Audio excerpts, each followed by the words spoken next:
waaw sëñ Muudu ab sëñ Muudu Habib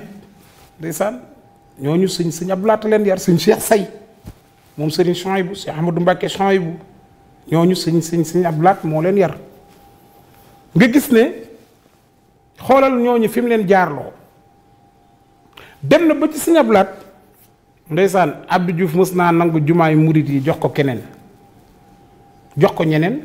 jumaa ji ñu daan jullee it ñii waa Dakar yi jóge fi dem di kalaami sëñ Abdou Lahat ne nañ dem mu nangu ko joxaat nu ko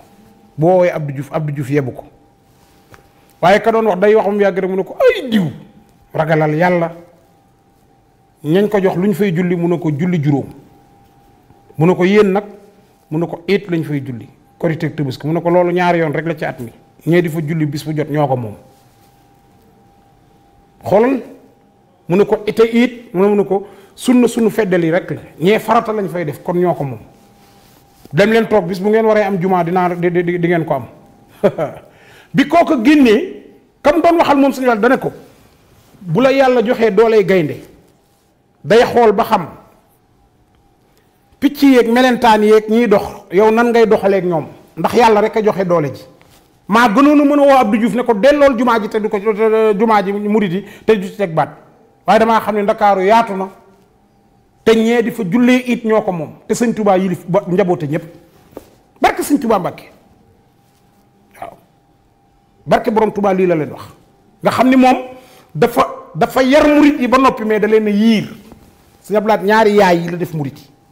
danoo yar nii ngeen di comporté woo teg gendarmerie indi ko teg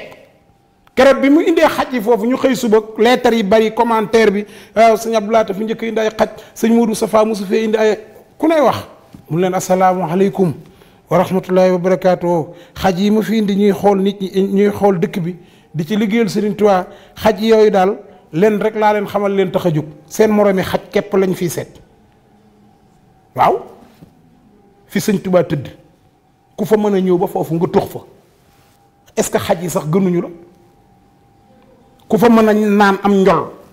ndax xaj yi gënuñu la moo tax président Abdou Diouf def na lu am solo bi mu ci jàppalee sëñ Abdou Lahat mës na di dem xam moom 3 mois yu ne da daan dem Touba président Abdou Diouf 3 mois yu ne da daan dem Touba wan ma image am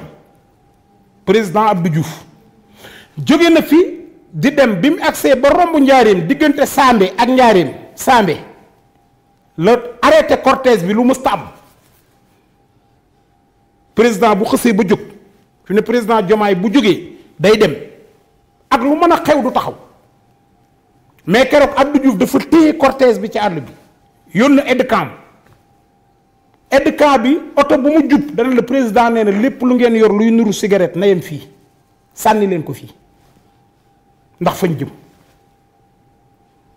nga xam ne nit ñi dañu lañ doon sànnee seeni cigarette ak seeni mégoot da xam nga mën nga koo denc sa oto kenn du ko visiter mais dana cigarette si sax bu mu dugg Touba président Abdou Diouf def na loolu kon Sëñ Abdou Lahat léegi ñëpp fekk si nañ ko ci tere tux mi tere na tux mais ñëpp fekk si nañ ko léegi les grands restos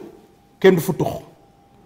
avion sañoo faa tux aéroport sañoo faa tux les agences yu mag yi sañoo faa tux du banque du fenn foo xamante ne léegi di nga fa tux muy président Abdou Diouf yàlla na fi yàgg xam naa liggéey boobu nga liggéeyal Sëñ Abdou Lahat liggéey boobu nga liggéeyal Sëñ Abdou Lahat liggéeyal ko Serigne Touba tax na ba barke moom da nga koy am ba faatu Sëñ Abdou Lahat wax na léegi lu am solo nee na ñun warunoo xaar kenn ci lenn gis nga Touba gii maa ngi ciy annoncé waat di leen wax ne nawet baa ngi ñëw te ci màggal gi la ñuy nawet ci nawet bi màggal gi nawet bi lay tombeel nawet bi màggal gi lay tombeel muy ñaar ndox maa ngi tëdd ci suuf di xaar ndox mi wàcc kon ñi ci war a liggéey nañ ci liggéey loolu message la boo xamante ne nii foog ñu joxe ko pour ñëpp xam ko mu mel ne demaatal ma 3e élément 2e élément ci témoignage kan moo témoigné après Sëñ Muntaxa dégg nga Sëñ Muntaxa nee na Sëñ Abdou Lahat boo koy misaal ba ma koy misaal dama ko misaale ci gaynde da nga koy bëgg fi ne xanaa xamoo benn rab rek moo am boo xam ne buñ la ko woowee doo mer buñ nee la sëñ bi tey bukki nga de da ngay mer segg nga da ngay mer buñ nee la am xar nga mer buñ nee la nag nga mer mbaam kenn sañu ko wax nit te créelu la waaye benn mala rek a am ci àddina boo xam ne boo ko nee diw moom nga mu bég muy nga ne ko diw gaynde ga léeg-léeg ma romb ñu ne maam war gaynde gi damay bég mais xam nga lu ko waral gaynde war maaloon Serigne Touba lors de sa déportation fut enfermé dans une cellule de jardin de Saint-Louis